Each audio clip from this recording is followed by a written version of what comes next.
Hi అండి, అందరికీ నమస్తే. Welcome to Maithili veg recipes. సాధారణంగా పెళ్ళిళ్ళలోనో ఫంక్షన్స్లోనో మాత్రమే మనం గుమ్మడికాయతో చేసిన వంటల్ని తింటూ ఉంటాము. ఇంట్లో చేసుకోవడం అనేది చాలా తక్కువగా ఉంటుంది కదా.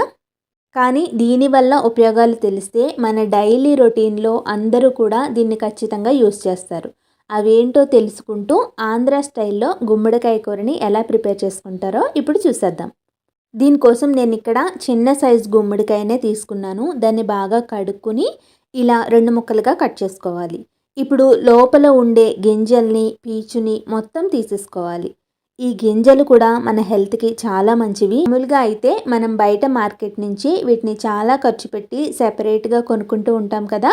ఇలా గుమ్మడికాయని కనుక తెచ్చుకుంటే లోపల ఉండే గింజల్ని సెపరేట్ చేసుకున్నాక వాటిని బాగా కడుక్కుని డ్రై అయ్యాక పై తొక్కని తీసేసుకుని తినేయచ్చు.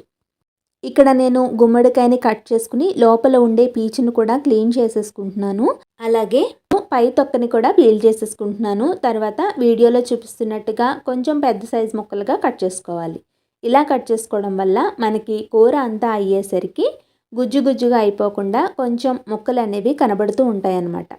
గుమ్మడికాయలో ఉండే కాల్షియం వల్ల మన బోన్స్ అనేవి దృఢంగా ఉండడంతో పాటు దీంట్లో ఉండే బీటా కెరటిన్ అనేది మన కళ్ళని ఆరోగ్యంగా ఉంచుతుంది.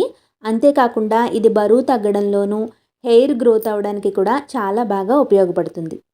నెక్స్ట్ మనం పాన్లోకి 2 స్పూన్ల వరకు ఆయిల్ని వేసుకుని ఆయిల్ బాగా వేడెక్కాక 2 స్పూన్ల మినపప్పు, 1/2 టీ స్పూన్ జీలకర్ర, 2 ఎండుమిర్చి, కొద్దిగా కరివేపాకుని వేసుకుని పోపు అంతా బాగా వేగిన తర్వాత మనం కట్ చేసి పెట్టుకున్న గుమ్మడికాయ ముక్కల్ని వేసుకోవాలి.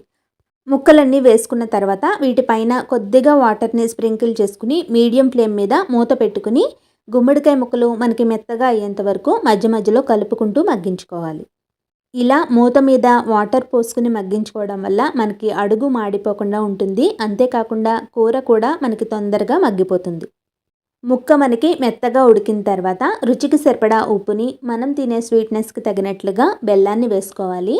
మనకి ఆల్రెడీ గుమ్మడికాయ అనేది కొంచెం స్వీట్గానే ఉంటుంది కాబట్టి స్వీట్నెస్ని బట్టి మనం బెల్లాన్ని అడ్జస్ట్ చేసుకుని వేసుకోవాలి.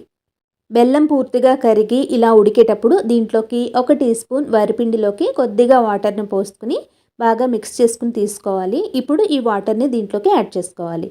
మీడియం ఫ్లేమ్ మీదే దీన్ని ఒక 5 నిమిషాలు ఉడికించుకుంటే సరిపోతుంది. ఇదంతా కూడా దగ్గర పడిన తర్వాత స్టవ్ ఫ్లేమ్ని ఆఫ్ చేసేసుకోవడమే. మనకి గుమ్మడికాయ కూర రెడీ అయిపోతుంది. దీన్ని ఇంకా సర్వ్ అవుట్ చేసేసుకోవడమే. వేడి వేడి అన్నంలోకి పక్కన ముద్దపప్పుతోటి కొద్దిగా నెయ్యి వేసుకుని తింటే ఈ గుమ్మడికాయ కూర చాలా టేస్టీగా ఉంటుంది. దీన్ని ఇలా అన్నంతో కాకుండా విడిగా స్వీట్లా కూడా చాలామంది తింటూ ఉంటారు. హెల్త్కి ఎంతగానో ఉపయోగపడే ఈ గుమ్మడికాయ రెసిపీ మీకు నచ్చితే తప్పకుండా ట్రై చేసి చూడండి. మీరు ట్రై చేశాక మీ ఫీడ్బ్యాక్ని నాతో షేర్ చేసుకోవడం మర్చిపోకండి. ఈ వీడియో కనుక నచ్చితే తప్పకుండా లైక్ చేసి మీ ఫ్రెండ్స్ అండ్ ఫ్యామిలీ మెంబర్స్ అందరితోనూ షేర్ చేయండి.